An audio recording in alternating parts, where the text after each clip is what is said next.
Hello, hope you found this video well. I'm Pity4Tate and I'm going to quickly break down why Mornye could be a trap for anyone who's not ready to invest a bit, and if she's really worth it. Remember, if you find this breakdown useful, don't forget to like and subscribe for similar content in the future.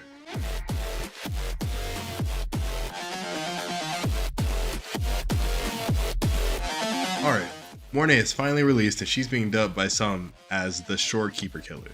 But she's significantly handicapped if you don't have a proper team for her. She's the first full-fledged support built with the Tomb Break system in mind, while also providing several general buffs that are applied during her rotation. So let's take a look at base Mornye. Mornye's first set of buffs are granted through her Syntony field, which can be seen here, and it lasts for 25 seconds. Allies in this version of the field are continuously healed every 3 seconds. The build-up of the Optune gauge is 50% faster, and they have increased resistance to being interrupted during their attacks. This field can be further upgraded by using her ult inside of it, and by doing this you also gain increased healing effects and defense by 40%. By casting her skill, Mornye goes into a parry state, healing the team and granting a special buff that skyrockets your survivability. For 60 seconds after using her skill, if your on-field resonator takes damage that exceeds 30% of their max health, the damage is capped at that 30%, and this can be triggered 3 times before the boundedness buff is removed.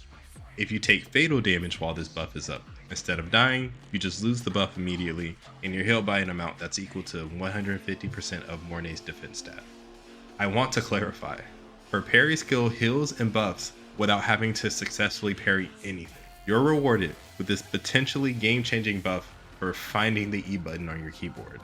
As someone that has been abused in his hologram fights, I appreciate this.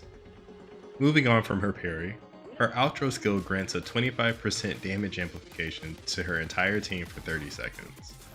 Lastly, and stay with me now, Mornye can inflict a debuff that makes enemies affected by Toon Rupture interfered or Toon Strain interfered take 0.25% more damage for every 1% she has over 100% of energy regen, capping out at 40%. Put simply, a Mornye with 260 energy regen boosts damage dealt by 40%. As a quick refresher, or for those who didn't know, the interfered state is what you get after performing a Tomb Break attack on an enemy with either of these debuffs. Altogether, she sounds pretty great, right? Mornye provides a lot of buffs and benefits for the party, and that's without counting the buffs she'll bring with her Echo set. So you may be wondering, Pity4Tate, she looks really solid, what's the issue? Well, let's take a look at that last part I mentioned. This 40% damage increase only applies to enemies with Mornye's interfered marker debuff, and one of the 2 interfered debuffs. And as of right now, the only character that can apply an interfered debuff is Linnea. This is where the potential trap lies with pulling Mornye, since she is severely limited in team building, since she has to be paired with someone that can enable that part of her kit. On a team without Linnea, Mornye can still shine in a mono fusion team when paired with Lupa, since together they can take the power of a fusion main DPS to the next level. However, without either of them, she's comparable to Verena, who's great in her own right, don't get me wrong, but a character on her level just isn't worth wasting pools on. Right now, to be able to fully use Mornye's kit, you need Linnea to apply those debuffs, or you need to pull Mornye twice to unlock her first sequence node. Once you do have her S1, she gains a few quality of life upgrades that changes her entirely. First, she becomes immune to interruptions while performing her basic attacks while she's in her flight mode. Second, she's able to apply her interfered marker debuff just by using her enhanced heavy attacks, which makes the application of the debuff way easier. Third, the duration of those marks are increased from 8 seconds to 20 seconds. The final and most important upgrade she gets from S1 is the ability to take advantage of that 40% damage increase without needing the enemy to be in an interfered state.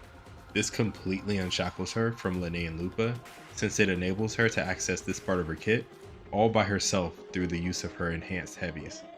Once you account for all the other buffs she gives, the boost from her S1 shoots her all the way up to Shorekeeper tier, making her one of the strongest supports we're likely to get for a while.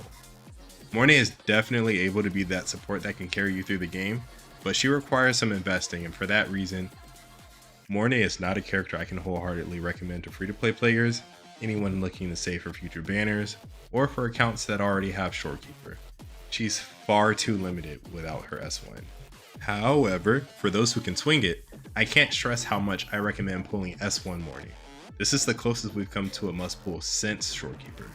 And for those that can afford the pulls and already have Shorekeeper, having the additional support as powerful and flexible as S1 Mornye will make clearing TOA and whimpering ways so much easier. There you have it, my breakdown on if Mornye is right for you. If this was useful, let me know in the comments and don't forget to drop a like and subscribe. This has been Pity Forte, and I'm out.